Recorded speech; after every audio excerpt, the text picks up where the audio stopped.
땅이 먼저 울고 그 다음엔 물이 일어선다. 그리고 마지막으로 한반도가 눈을 뜬다. 2019년 초겨울 제주도 서귀포 해안과 깊숙이 자리한 낡은 신당 앞에서 90이 넘은 한 해녀 무속인이 홀린 듯 내뱉은 말이 있습니다. 그 말을 들은 제자는 처음에는 파도 소리에 섞인 노인의 헛소리로 여겼습니다. 그러나 그로부터 몇 년 뒤 세상은 그 말의 의미를 하나씩 되새기 시작했습니다. 일본 12의 지각에 요동치기 시작했고 바다 건너 남쪽 섬나라의 산업 도시들이 흔들렸으며 그 예지는 멈추지 않고 현해탄을 건너오고 있습니다. 그리고 지금 이 순간에도 선자 할망이 남긴 단 하나의 말이 대한민국 전체를 서서히 뒤덮고 있습니다. 땅이 먼저 울고 그 다음엔 물이 일어선다. 그리고 마지막으로 한반도가 눈을 뜬다. 선자 할망 본명은 알려지지 않았습니다. 제주도 서귀포 외딴 마을에서 태어나 이른 해가 넘도록 바다에서 물질을 하던 해녀였습니다. 그런데 75 어느 날 밤 그녀는 갑자기 물질을 그만두고 당을 세웠습니다. 마을 사람들은 처음에 그녀를 이상하게 여겼습니다. 물질로 평생을 보낸 해녀가 어느 날 신내림을 받았다 하고 돌아서는 일은 흔치 않았기 때문입니다. 하지만 이상한 일들이 있다 시작했습니다. 그녀가 올해 제주 동쪽 하늘이 붉을 것이다라고 말한 해의 연일상 기운이 이어졌고 바다 아래에서 목소리가 들린다고 말한 다음 해에 인근해져 균열이 발견되었습니다. 제주도 노인들은 그녀를 그냥 할망이라 부르지 않았습니다. 선자 할망, 즉 먼저 아는 할머니라는 뜻이었습니다. 그리고 그녀가 마지막으로 남긴 예언이 바로 2022년에 관한 것이었습니다. 그녀는 숨을 거두기 석 달 전 제자를 곁에 부르고 눈을 감은 채 이렇게 말했습니다. 동쪽 이웃의 땅 밑에서 불이 깨어난다. 물은 흙을 녹이고 흙은 물처럼 흘러내린다. 이웃의 기둥들이 무너지고 이웃의 강물이 바다로 역류한다. 그 진동이 이쪽 바다를 건너면 반도의 동남쪽 낮은 곳들이 먼저 떨릴 것이다. 그녀는 잠시 숨을 고르더니 이어서 말했습니다. 하지만 무너짐 속에 길이 열린다. 이웃이 흔들릴 때 반도는 중심이 된다. 그것이 하늘의 뜻이다. 그 자리에 있던 제자는 그 말을 낡은 수첩에 받아 적었습니다. 그리고 선자 할망이 세상을 떠난 뒤 수첩은 서귀포 향토 사학자의 손에 들어갔고 2025년 말에야 비로소 세상이 알려지기 시작했습니다. 그런데 이상하게도 그 예언의 내용은 이미 벌어지고 있는 일들과 너무도 가까이 맞닿아 있었습니다. 사람들은 처음에는 고개를 저었습니다. 그러나 시간이 지날수록 그 말이 가리키는 방향이 너무도 선명하게 드러나기 시작했습니다. 동쪽 이웃의 땅, 일본입니다. 땅 밑에서 깨어나는 불, 일본 지질학자들이 수십 년째 경고해온 그것, 흙이 물처럼 흘러내리는 현상. 지진이 발생하면 단단한 땅이 마치 액체처럼 변해버리는 액상화 현상입니다. 그리고 반도의 동남쪽 낮은 곳, 바로 부산, 울산, 포항이었습니다. 선자 할망이 예언한 것은 단순한 자연재가 아니었습니다. 그것은 하나의 시작이었습니다. 거대한 전환의 서막, 동북아시아의 질서가 뒤집히는 그 최초의 신호탄이었습니다. 난카이트로프. 이 이름은 일본 사람들에게 오래된 공포이지 언제 흐질지 모르는 시한폭탄의 이름입니다. 일본 시즈오카 앞바다에서 시코쿠 남부를 거쳐 규슈 동쪽에까지 이어지는 이 깊은 해구에서 약 100년에서 150년 주기로 거대한 지진이 반복되어 왔습니다. 일본 정부는 이미 공식 문서로 경고를 발령해 두었습니다. 규모 8에서 9에 이르는 초대형 지진이 향후 30년 안에 발생할 확률이 80%에 달한다고, 최악의 경우 사망자와 실종자 23만 명, 건물 피해만 채 이상, 오사카와 나고야가 쓰나미에 잠기고 도카이 지역의 산업 기반이 순식간에 무너질 수 있다고. 그런데 이 지진이 일본만의 문제가 아니라 사실을 아는 사람은 얼마나 될까요? 연세대학교 홍태경 교수의 경고는 단호했습니다. 규모 9에 이르는 초고대 지진이 난카이에서 발생할 경우 이론적으로 계산해도 한반도가 30cm 이상 흔들린다고 했습니다. 한반도 남부와 난카이 해구 사이에 거리는 불과 800km.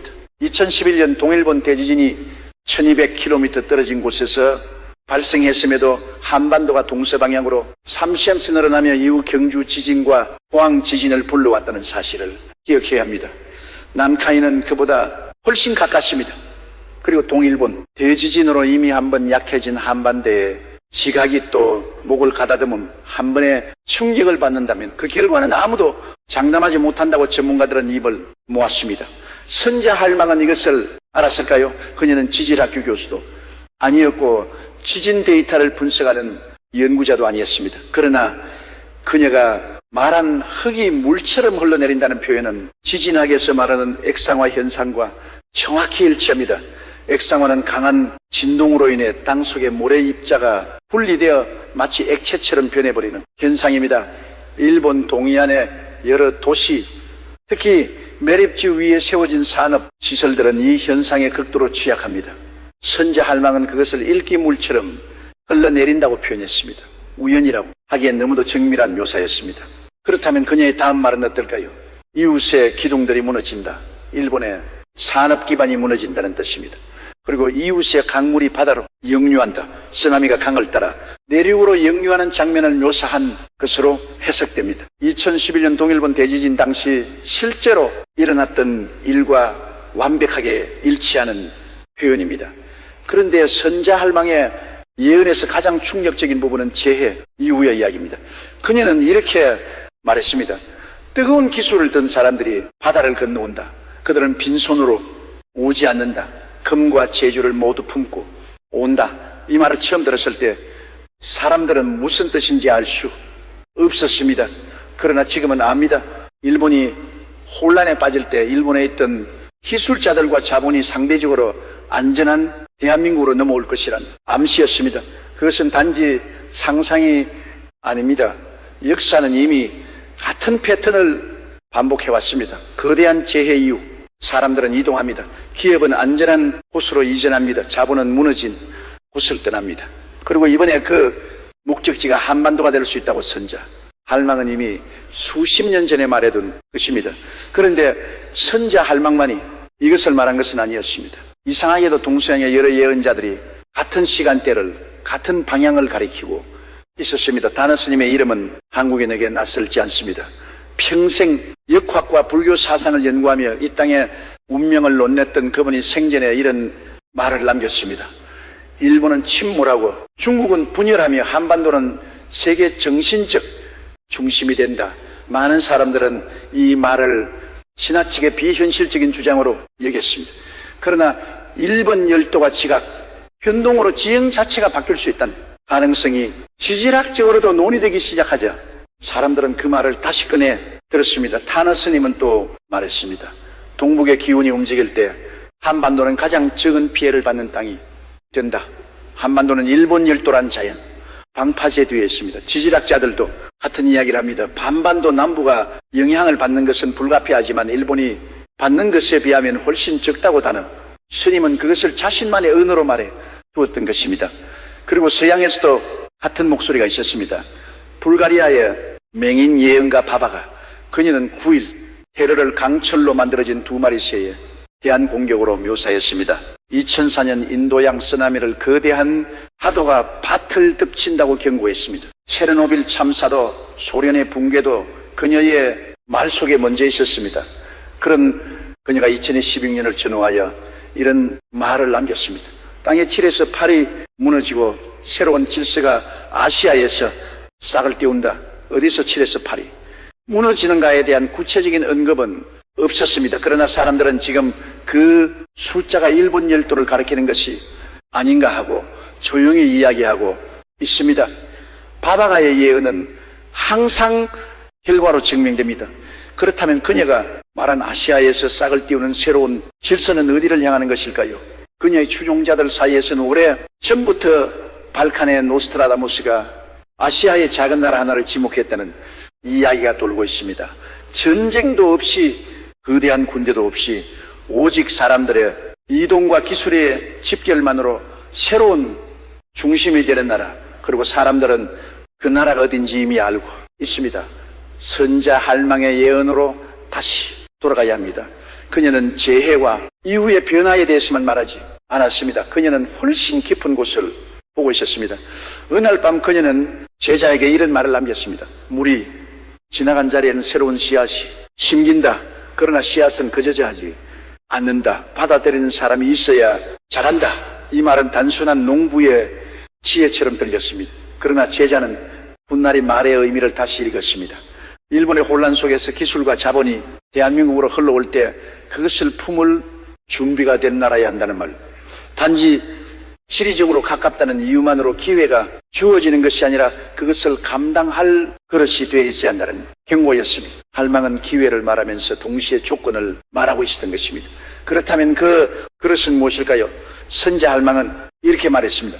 겉의 허물을 벗어야 속이 보인다.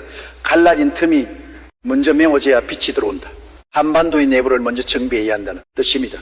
분열된 마음, 갈라진 사회, 방향을 잃은 정치, 그것들이 먼저 봉합되지 않으면 아무리 좋은 기회가 와도 그것을 잡을 손이 없다는 의미였습니다. 그 말은 지금 이 순간에 한반도를 향해 던져진 질문처럼 들립니다. 그러나 선자 할망의 예언 중 가장 많은 사람들을 놀라게 한 것은 따로 있었습니다. 그것은 일본의 재해에 관한 이야기가 아니었습니다. 대한민국의 운명에 관한 훨씬 더 오래되고 훨씬 더 깊은 이야기였습니다. 그녀는 눈을 감은 채 말했습니다. 반도의 남쪽 끝에서 불이 꺼진다. 작은 불들이 이곳저곳에서 켜지지만 큰 불은 없다. 그러다가 동쪽에서 울음소리가 들려온다. 울음은 곧 노래소리로 바뀌고 노래는 사방으로 퍼진다. 그때 반도의 잠이 깨어난다. 이 말을 들은 사람들은 처음에는 몰랐습니다. 그러나 시간이 흐르며 이 말의 형상이 또렷해지기 시작했습니다. 반도의 남쪽 끝에서 꺼지는 불, 제주도를 가리키는 것인가 아니면 남의 어딘가를 말하는 것인가? 작은 불들이 이곳저곳에서 켜지지만 큰 불이 없다는 것. 누군가는 이것이 각각의 지역과 세력들이 제 목소리를 내고 있지만 구심점이 없는 상태를 말하는 것이라 해석했습니다. 그리고 동쪽에서 들려오는 울음소리, 일본의 재해 소식이 바다를 건너온다는 것, 그 울음이 노래소리로 바뀐다는 것은 재해의 충격이 오히려 한반도에 새로운 에너지를 불어넣는다는 것. 그리고 잠이 깨어나는 반도의 이 예언이 기록된 날짜는 2019년이었습니다. 그리고 이 말은 2026년을 가리키는 것으로 해석되고 있습니다. 이상한 것은 또 있습니다. 선자 할망은 마지막으로 이런 말을 남겼습니다. 바다 건너 이웃의 뜨거운 기운이 반도로 건너올 때 그것은 두 가지 얼굴을 하고 온다. 하나는 축복이고 하나는 시험이다. 축복은 기술과 사람이다. 시험은 의전과 탐욕이다.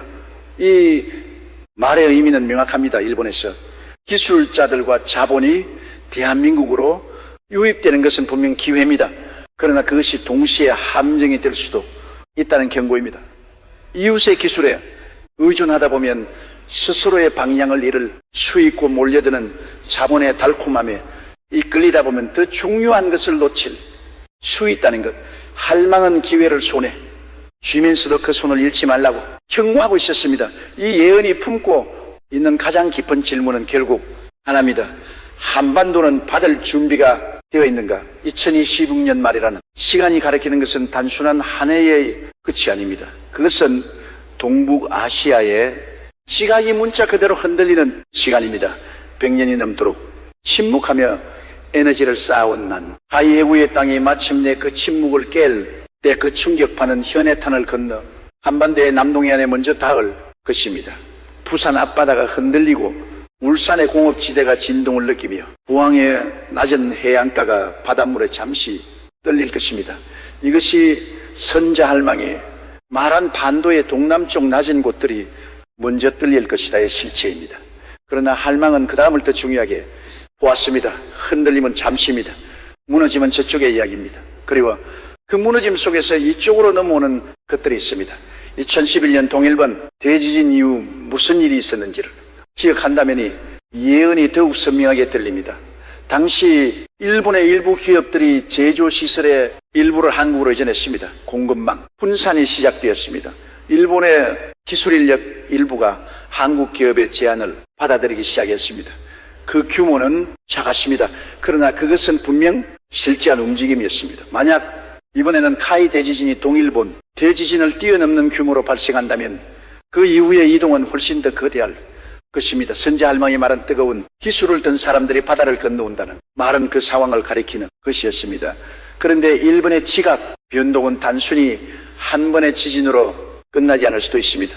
난카이 해구의 지진은 역사적으로 세계에 지진이 연달아 발생하는 연동형으로 알려져 있습니다. 도카이도 난카이가 수분에서 수십 분의 간격을 두고 차례로 터지거나 거의 동시에 발생할 때 그 에너지는 단순 합산이 아니라 기하 급수적으로 커집니다. 일본 토모가케는 2세 지진이 연동 발생할 경우 피해 최대일 경우 3,000조 원에 이를 수 있다고 추산했습니다. 일본이 세계 최빈국으로 전락할 수 있다는 극단적 시나리오도 제시되었습니다. 그 상황에서 일본의 자본과 기술은 어디로 향할까요?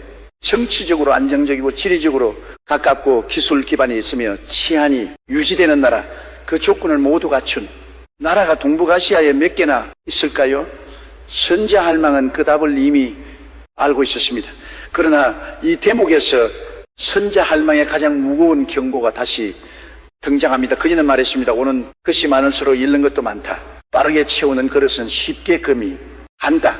풍요로움 속에 균열이 생긴다는 뜻입니다. 외부에서 들어오는 것들이 많아질수록 내부의 갈등도 커질 수 있다는 경고. 어느 지역에 더 많이 받느냐, 어느 기업이 먼저 손을 잡느냐, 어느 세력이 새로운 물결을 주도하느냐를 놓고 내부 싸움이 벌어질 수 있다는 암시였습니다.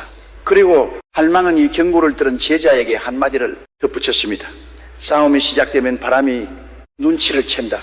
바람이 등을 돌리면 씨앗은 날아가지 못한다. 내부 분열이 커지면 기회가 다른 곳으로 가버린다는 뜻이었습니다. 이 말은 지금의 대한민국에 던져진 질문이기도 합니다. 선자 할망의 예언은 재해와 변화에 관한 것만이 아니었습니다. 그녀가 가장 오랫동안 말했던 주제는 따로 있었습니다. 바로 정신의 전환이었습니다. 그녀는 이렇게 말했습니다. 물건이 넘치는 시대가 끝나고 마음이 필요한 시대가 온다. 그때 반도는 말을 갖고 있다. 노래를 갖고 있다. 이야기를 갖고 있다. 이것은 단순한 문화적 자랑이 아니었습니다. 물질의 시대가 저물 때 정신적 콘텐츠를 가진 나라가 중심이 된다는 예언이었습니다. 그리고 실제로 지금 세계는 그 전환점을 지나고 있습니다. 반도체와 자동차의 나라로만 알려졌던 대한민국의 음악과 영화와 드라마로 세계의 주목을 받기 시작한 것은 우연이 아닐지도 모릅니다. 선자, 할망은 그것을 미리 보았던 것일까요? 노래를 갖고 있다, 이야기를 갖고 있다. 그 말이 현재의 풍경과 겹칩니다. 그리고 2026년 그 정신적 전환이 경제적 전환과 동시에 일어나는 시점이 온다고 할망은 말했습니다. 물질의 피난처이면서 동시에 정신의 창구가 되는 나라, 기술과 문화를 동시에 품은 나라, 그 자리에 대한민국이 서게 된다는 것이었습니다. 그러나 할망은 절대 그 자리가 저절로 주어지지 않는다고 했습니다. 그녀는 눈을 부릅뜨고 말했습니다. 하늘이 문을 열어도 발을 들이놓지 않으면 소용없다. 기회는 조건 없이 주어지는 것이 아닙니다. 감당할 준비가 된 자에게만 문이 열린다는 것. 그것은 예언인 동시에 요청이었습니다. 이제 선자 할망이 남긴 가장 마지막 예언을 꺼내야 할 시간입니다. 그녀가 숨을 거두기 며칠 전 마지막으로 내뱉을 제자의 수첩에 이렇게 기록되어 있습니다. 2030년에 반도를 보았다. 그게 낯선 언어들이 뒤섞인 시장이 있었다. 동쪽 이웃의 말과 서쪽 이웃의 말이 반도의 말과 함께 흐르고 있었다. 그 시장은 크고 밝았다. 그러나 그 시장의 중심에 반도 사람이 서 있었다. 그것이 내가 본 것이다. 2030년, 2026년의 전원을 거친 뒤 4년의 시간이 흐른 반도의 풍경입니다. 일본에서 건너온 기술자들, 다른 나라에서 몰려온 자본가들, 그리고 그 중심에 서 있는 대한민국 사람들, 선자 할망이 본 것은 제 이후의 절망이 아니라 제 이후의 도약이었습니다. 그렇다면 그 도약의 조건은 무엇이었을까요? 그녀의 말들을 모두 모아보면 하나의 방향이 드러납니다. 내부를 먼저 정비하라. 갈라진 틈을 메워라. 탐욕이 아니라 준비로 맞이하라. 그리고 중심을 잃지 마라. 이것이 선자 할망의 2016년 대격변을 앞두고 한반도에 남긴 조건부, 예언의 본질입니다. 재해는 온다. 기회도 온다. 그러나 그것이 축복이 될지 저주가 될지는 우리 스스로에게 달려있다. 그리고 여기서 다시 처음의 말로 돌아갑니다. 땅이 먼저 울고 그 다음엔 물이 일어선다. 그리고 마지막으로 한반도가 눈을 뜬다. 땅이 먼저 온다는 것은 일본의 지각 변동입니다. 물이 일어선다는 것은 쓰나미와 그 이후의 혼란입니다. 그리고 한반도가 눈을 뜬다는 것, 이것이 모든 예언의 결론입니다. 눈을 뜨는 것은 의지입니다. 저절로 열리는 눈은 없습니다. 그리고 선자 할망은 우리가 스스로 눈을 뜰 것을 기다리고 있었는지도 모릅니다. 그런데 선자 할망의 예언과 연결되는 또 다른 목소리가 있습니다. 그 목소리는 태평양 건너에서 왔습니다. 155년 프랑스에서 예언사를 벼낸 노스트라다무스는 이런 구절을 남겼습니다. 불의 땅이 바다 아래로 사라지고 그 자리에 새로운 별이 뜬다. 별은 작지만 그 빛은 온 동쪽 하늘을 가득 채운다. 해석자들은 오랫동안 이 구절을 유럽에 관한 예언으로 읽었습니다. 그러나 최근 들어 일각에서는 이것이 불의 땅, 즉 화산과 지진의 나라 일본이 거대한 재해를 겪은 뒤 동쪽에서 작지만 강한 빛을 뿜는 나라가 새로 떠오른다는 예언으로 읽기 시작했습니다. 그 작지만 강한 빛의 나라가 어디냐는 물음에 어떤 사람들은 조용히 한반도를 가리킵니다. 이 예언들의 목소리들이 서로 다른 시대, 서로 다른 대륙에서 나왔음에도 같은 방향을 향하고 있다는 것은 단순한 우연으로 보기 어렵습니다. 스님은 이 땅에서 선자 할망은 바다 위에서 바박하는 발칸 반도에서, 노스트라다무스는 16세기 프랑스에서 그들이 가리킨 방향은 모두 2026년을 향하고 있었고 그 이후에는 동아시아의 작은 반도 하나를 향하고 있었습니다. 예언은 결과로 증명됩니다. 그러나 예언은 운명이 아닙니다. 선자 할망은 그것을 가장 잘 알고 있었습니다. 그래서 그녀는 예언을 말하면서 항상 조건을 붙였습니다. 마치 처방을 내리듯이 병이 올 것이다. 그러나 준비하면 이겨낼 것이다. 시험이 올 것이다. 그러나 정성을 다하면 통과할 것이다. 그녀가 말한 2026년 대격변은 공포의 신호가 아닙니다. 그것은 준비를 요청하는 신호입니다. 그리고 그 준비는 물리적인 것만이 아닙니다. 마음의 준비, 공동체의 준비, 서로를 품는 준비입니다. 선자 할망은 마지막 숨을 거두기 전 이런 말을 남겼다고 전해집니다. 두려워하는 자는 아무것도 얻지 못한다. 그러나 기다리는 자도 아무것도 얻지 못한다. 준비하는 자만이 하늘이 여는 문을 걸어 들어갈 수 있다. 26년은 이제 가까이 와 있습니다. 땅은 이미 울고 있습니다. 물이 일어설 준비를 하고 있습니다. 그리고 한반도가 눈을 뜨는 그 순간이 다가오고 있습니다. 그 눈을 뜨게 하는 것은 예언이 아닙니다. 그것은 지금 이 말을 읽고 있는 사람들입니다. 우리는 지금 거대한 전원이 문득 앞에 서 있습니다. 선자 할망이 평생 바다를 보며 쌓아온 그 오랜 지혜가 마지막으로 이 시대를 향해 건넨 말이 있습니다. 파도는 막을 수 없다. 그러나 배를 단단히 하면 파도를 타고 앞으로 나아갈 수 있다. 파도를 막으려 하지 마십시오. 파도가 오는 그것을 두려워하지도 마십시오. 다만 배를 단단히 하십시오. 내 안에 그것들을 단단히 하십시오. 곁에 있는 사람들을 단단히 붙드십시오. 그것이 선자 할망이 2026년을 앞두고 우리에게 남긴 마지막 당부입니다. 예언은 답을 주지 않습니다. 예언은 질문을 남깁니다. 선자 할망이 우리에게 남긴 질문은 이것입니다. 한반도는 준비가 되어 있는가? 우리는 눈을 뜰 준비가 되어 있는가? 그리고 눈을 뜬 뒤 무엇을 볼 것인가? 그 질문에 답하는 것은 예언자의 몫이 아닙니다. 그것은 지금 살아있는 사람들의 몫입니다. 우리의 몫입니다. 영상이 도움이 되셨다면 구독과 좋아요 부탁드립니다. 여러분의 응원이 더 깊은 이야기를 계속 찾아오게 하는 힘이